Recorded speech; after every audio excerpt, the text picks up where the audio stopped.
savons-nous de nos grands fonds marins et à quel point l'exploitation des eaux internationales impacte un peuple insulaire comme le nôtre? C'est une question abordée à la plateforme régionale d'échange sur les grands fonds marins au campus d'Auto Mauro. Sur place, Esther Cuneo et Veitiare Nauta ont notamment rencontré un représentant de Palau, le premier pays à ratifier un traité sur la protection des ressources en haute mer. Le reportage. Protéger ensemble ces eaux qui n'appartiennent à personne, soit 2/3 de la surface de l'océan.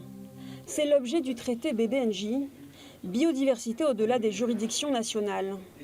Un véritable tournant en droit international de la mer, car les poissons ne s'arrêtent pas aux ZEE.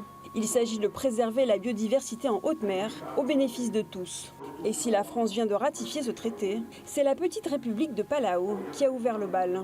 Our land is less than 1% of our overall territory.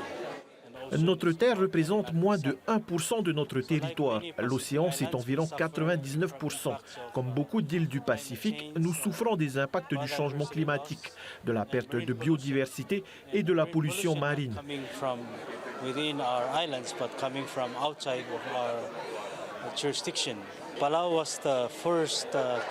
Palau a été le premier pays à ratifier BPNJ car nous avons toujours pensé que pour protéger et gérer l'océan, nous devons aussi nous assurer que les zones au-delà de nos juridictions nationales soient protégées.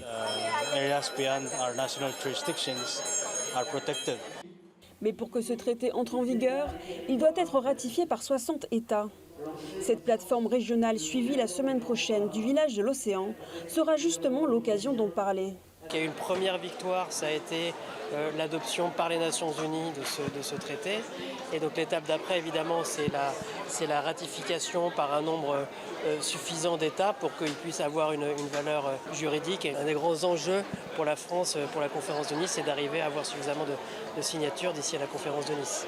Pendant 3 jours, cette rencontre entre territoires insulaires doit permettre de croiser les points de vue et d'approfondir les connaissances sur les grands fonds marins. L'idée, c'est d'arriver à des mesures qui soient acceptées par des pays alentours et qu'on soit, on va dire, tous concernés par ces enjeux. Comme on est tous concernés par la pêche, on arrive à se mettre d'accord en dehors de nos autres compétences en matière de pêche. L'idée, c'est d'arriver à faire la même chose sur la biodiversité marine.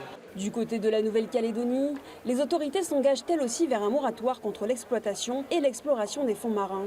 Fort d'une longue expérience minière, le pays préfère investir dans la recherche avant tout. La recherche ces 50 dernières années sur les grands fonds a très peu évolué.